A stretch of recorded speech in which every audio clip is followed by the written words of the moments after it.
इतना कहकर उस भूतिया कछुए पर सवार होकर वह चुड़ैल अपने शैतानों के साथ नागलोक पर हमला कर देती है। वह भूतिया कछुआ जंगल में आग उगलता है और वह शैतान अपने कुल्हाड़े से नागलोक के सांपों को मारने लगते हैं। पूरे नागलोक में हाहाकार मच जाती है। एक समय की बात है, एक घने सुनसान जंगल में एक चुड़ैल और कुछ शैतान राक्षस मिलकर तपस्या कर रहे होते हैं। वह यह तपस्या अपनी चुड़ैल महारानी को प्रसन्न करने के लिए कर रहे होते हैं। राक्षस कहते हैं, जागो चुड़ैल की रानी जागो और हमें इस ब्रह्मांड पर कब्जा करने के लिए शक्तियाँ प्रदान करो।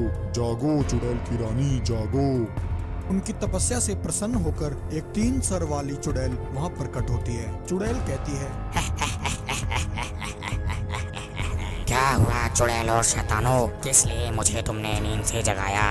चुड़ैल कहती है, हे चुड़ैलों की महारानी, हम पिछले कई वर्षों से इस ब्रह्मांड पर कब्जा करने का प्रयास कर रहे हैं, परंतु वे इच्छाधारी नागिन और नागराज हर बार हमारे मंसूबों पर पानी फेर देते हैं। परंतु इस बार हमें नागलोक पर किसी भी हालत में कब्जा करना है और वहां अपना शैतानी लोक स्थापित करना है। इसीलिए आप हमारी मदद कीजिए चुड़ैलों की रानी। चुड़ैल की बात सुनकर रानी चुड़ैल उसी समय वहाँ एक विशाल कछुआ प्रकट करती है। उस कछुए को देखकर चुड़ैल कहती है, हे चुड़ैलों की रानी, यह तो एक साधारण सा कछुआ है, भला ये हमारी कैसे मदद कर सकता है? चुड़ैल कहती है, चुड़ैल, यह कोई आम कछुआ नहीं है। ब्रह्मांड की सारी शैतानी शक्तियाँ इस कछुए में हैं। जब तक तुम इस कछुए पर बैठकर जिस किसी का भी सामना करोगी वह तुम्हारे सामने नहीं टिक पाएगा। परंतु ध्यान रखना, इस कछुए की सारी शैतानी शक्तियाँ आधी रात में खत्म हो जाती हैं।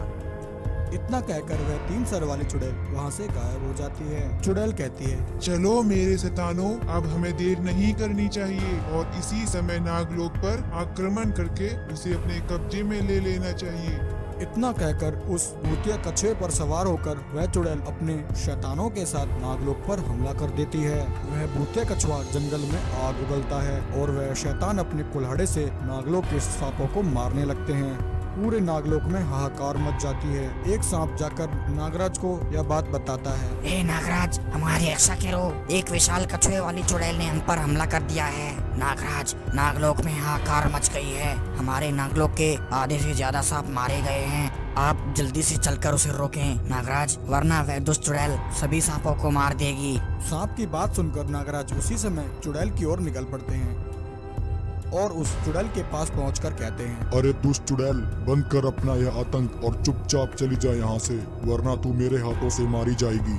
क्योंकि नागराज को उसके जादुई कछुए के बारे में पता नहीं होता है, तो नागराज उसकी जाल में फंस जाते हैं। चुड़ैल नागराज को बंदी बना लेती है। मेरे शैतानों, ले चलो इस नागराज को यहाँ से। इसे बचाने के लिए इसकी वह इच्छाधारी नागिन जरूर आएगी। चुड़ैल और उसके शैतान नागराज को लेकर वहाँ से चले जाते हैं। जब इच्छाधारी नागिन को यह बात पता चलती है कि नागराज को चुड़ैल ने बंदी बना लिया है, तो नागिन को बहुत गुस्सा आता है। नागिन उसी समय साधु बाबा के पास जाती है और उन्हें नागराज की कैद होने की खबर बताती है। साधु बाबा, वह कछुआ कोई आम कछुआ नहीं है, क्योंकि हमारे नागराज भी उसका सामना नहीं कर पाए, इसलिए अब आप ही हमें इस समस्या से निकाल सकते हैं। इच्छाधारी नागिन की बात सुनकर साधु बाबा अपना ध्यान लगाते हैं और अपनी शक्ति से सब देख लेते हैं। हे इच्छाधारी नागिन, इस कछुए के पास ब्रह्मांड की सारी शैतानी शक्तियाँ हैं। जब तक यह कछुआ उस चुड़ैल के पास है, हम उसका सामना नहीं कर सकते। हमें किसी तरह इस कछुए को अपने वश में करना होगा। इस कछुए की सारी शैतानी शक्तियाँ आधी रात में खत्म हो जाती हैं। हमें उसी वक्त इस कछुए को अपने वश में करना होगा।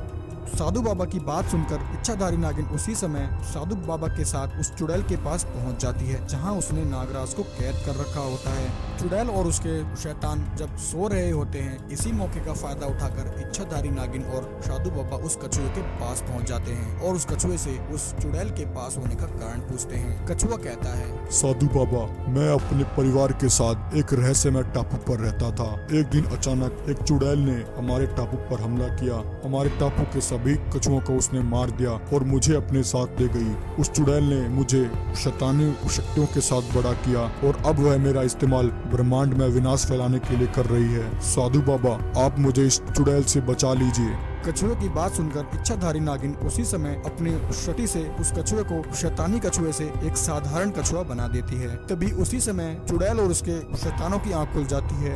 वह तीनों शैतान राक्षस साधु बाबा और नागिन को मारने के लिए उनकी तरफ दौड़ते हैं। तभी साधु बाबा अपनी शटी उन तीनों शैतानों पर मारते हैं।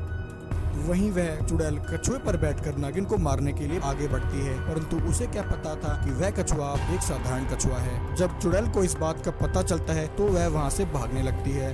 तभी इतने में नागराज अपनी शटी से चुड़ैल की कैद से आजाद हो जाते हैं। नागराज चुड़ैल को वहीं पकड़ लेते हैं और उसकी खूब पिटाई करते हैं और उस दुष्ट चुड़ैल और उसके सभी शैतानों को मौत की नींद सुला देते हैं।